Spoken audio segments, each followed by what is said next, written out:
So I've been receiving a lot of calls and consultations about eating disorders, and I want to share just a few insights with you which might be supportive, especially in the circumstances we're living today. There are many kinds of diagnoses that are given: anorexia, bulimia, compulsive eating disorders, etc. Now, there are various causes for this. Conventional medicine doesn't know that. Conventional medicine just interprets it like it's stress, it's anxiety, and in some cases they give medications, or they just send the people to psychotherapy. But we know nowadays, with 40 years of research of the 5 biological laws in Bodhi Medicine, we know nowadays which are the unique triggers for a shift that puts a person into the so-called anorexia. Anorexia just means there's no hunger and the person does not want to eat. This is not necessarily in teenagers. This happens very much in children and sometimes with adults also. Bulimia is a situation where naturally the body responds and wants to throw out the food that has been put into the system. Now, all of these things, individuals do not do it voluntarily. They are natural responses to unique triggers that person is living in their environment. And we know these specific triggers. There are combinations of situations in the territory, that's how we call it, meaning at home or at work, that the person cannot deal with the situations. They are overwhelming in an emotional, psychological level. And that's how the body responds. There's one unique response that creates the loss of appetite, which is called anorexia, which is a combination of factors, but there's one of these factors, which I'm going to mention now, that has to do with strong contradiction, fight, arguments, discussions, anger in the territory where that person lives. Directly with another individual or two individuals, like for example, when a child is witnessing constantly fighting or arguing between the parents, this can be a very unique trigger for the child to lose the appetite. Or if the child is receiving it also. Same for a teenager, the same for an adult. When there's a situation of anger, confrontation constantly, and that individual doesn't know how to handle it, this creates a contraction literally in the small curvature in the stomach that disappears appetite. So it's not that the person does not want to eat. It's a natural response to encounter the situations. This is one of the main triggers that activate the loss of appetite.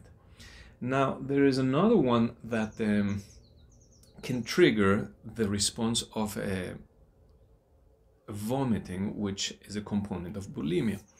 And this is when we add up a component, a psychological, emotional event that the person has lived in that place, in that situation, in the territory, that's how we call it, where it has been an overwhelming situation that has a feeling of disgust, literally, that how the person perceives it is like horrible, disgusting. If this person has encountered a situation like this and does not know how to handle it, does not have support, and has kept these feelings inside, this activates the beta cells of the pancreas, which create an imbalance in the glucose levels, which is very interesting to check always with a person who is dealing with bulimia. There's imbalances in the glucose levels, and in certain moments triggers the desire to vomit. So again, it's not something voluntary. It's a response from the nervous system to unique situations. These two can be combined, and that creates anorexia and bulimia together.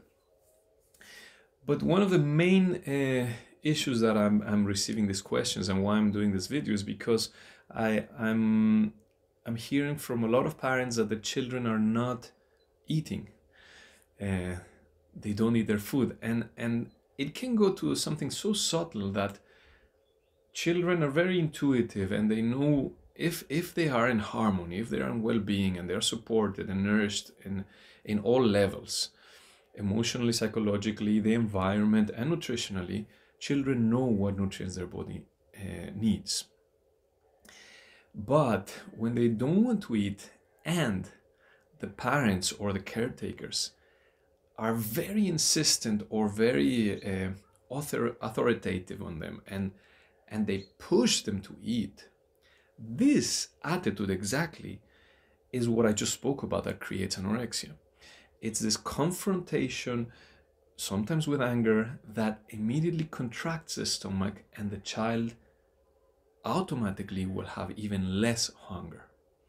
So there are different strategies with different therapeutic methods that can help to find a different way on how to support the child to start eating again. But the attitude of forcing a child to eat is the the most ineffective and counterproductive attitude we can have for eating disorders, especially when there's anorexia. Anorexia and bulimia are something that we also call them brain constellations. They're a part of all the psychological or psychiatric manifestations of human beings to respond to unique situations in life. These brain constellations, we analyze them, and includes also ADD, ADHD, depression, anxiety, obsessive compulsiveness, and many other of these diagnoses. We know nowadays the exact triggers for them.